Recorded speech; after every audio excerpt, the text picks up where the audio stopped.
I want you all to think back in a time in your childhood when something really grabbed your attention, when something really inspired you. It could have been a person, it could have been an idea, it could have been an object. It could have been good or bad. Maybe that thing or object became your hobby, maybe it became your job. For me, that inspiration was the sky. So when I was very little, maybe just as a child, I remember looking up at the moon and sighing. So the warm yet cold, the unreachable yet tantalizing close moon intrigued me. And I grew to love planes, where it could seem to fly so close to the moon. Recognizing my love for planes, my parents took me to different air shows, where I could see these big birds fly around. I remember sitting underneath a B-52 Stratofortress, which is what's supposed to be here, and wondering how such a big, heavy, and ungainly beast could fly as gracefully as any bird. Finally, I was able to visit the Kennedy Space Center in Florida, where the huge space shuttles and rockets only piqued my interest. Still, I didn't know what I wanted to do in life. I thought that maybe just space and planes would just become a hobby. However, that interest when I was 5 years old in the moon still never changed. I always really wanted to just reach out and touch the moon. So I decided to make aerospace engineering what I wanted to do in life and created Orca, a spaceplane, as a proof of concept. So Orca is a multi-purpose, cost-efficient spaceplane that combines many new emerging technologies to create a whole greater than its parts. It combines compact fusion engines, hybrid air and oxidizer engines, graphene aerogel, and force-swept wings, all to create something new. And as I learned about the different limitations and different benefits of each component, I began to create different versions to take advantage of all the components and to be able to compensate for the different limitations that each component had. So Orca contains two different types of engines, one Lockheed Martin compact fusion engine and two Sabre engines. So compact fusion engine is an emerging technology where they use fusion reactions to create thrust. And currently, Lockheed Martin created a compact fusion engine, which can turn hydrogen and deuterium and lithium to create thrust.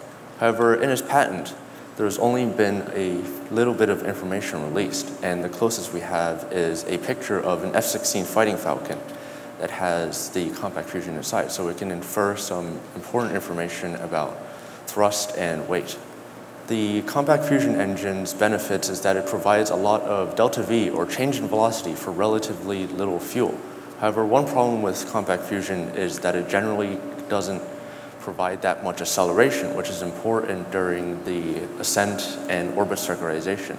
So I added two more Sabre engines, which use both air and oxidizer to fly. This means that Orca can fly both in the air and in space. So another problem with compact fusion is that it usually generates a lot of heat in its reaction.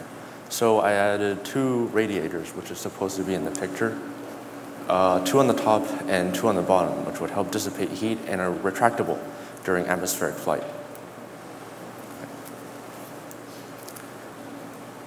The hull is comprised of 5 different layers.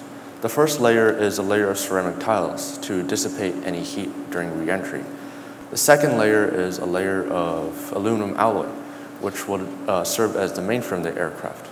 The third layer is a layer of sealing epoxy, which would be able to repair the hull of the aircraft without an astronaut having to perform a spacewalk. The fourth layer is a layer of graphene aerogel, which is a lightweight insulator and also provides a secondary support structure. And the final layer, the inner layer, is a layer of polyethylene plastic, which protects against alpha and beta radiation. Another problem with compact fusion is that it creates a special type of radiation, which is different from nuclear fission.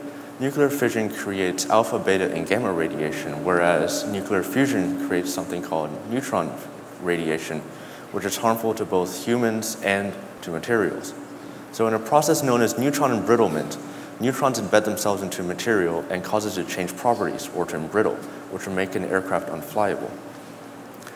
So in order to prevent neutron radiation, we have to shield the reactor using heavy concrete or water. However, covering an entire spacecraft with this would be very heavy and will make the spacecraft unflyable. So we use a technique called a shadow shield, where we shield just the reactor using water or concrete to create a cone where radiation is not present, or a shadow. So this is also why we decided to choose a forward-swept wing design, so that the entire spacecraft can stay inside of that shadow shield. So Orca was designed to be with a few missions in mind.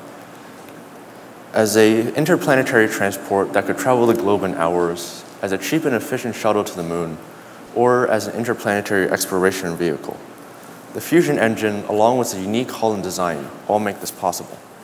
Many problems affect my generation, such as overpopulation and global warming.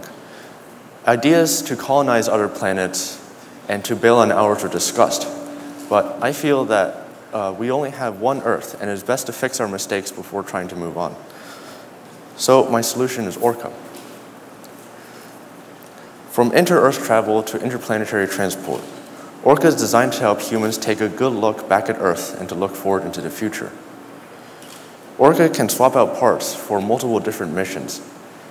For instance, CubeSats can be fitted into the bay of the aircraft and be dropped into orbit, which can scan the Earth for any problems about global warming and different things, which can also be transported for a minimal cost.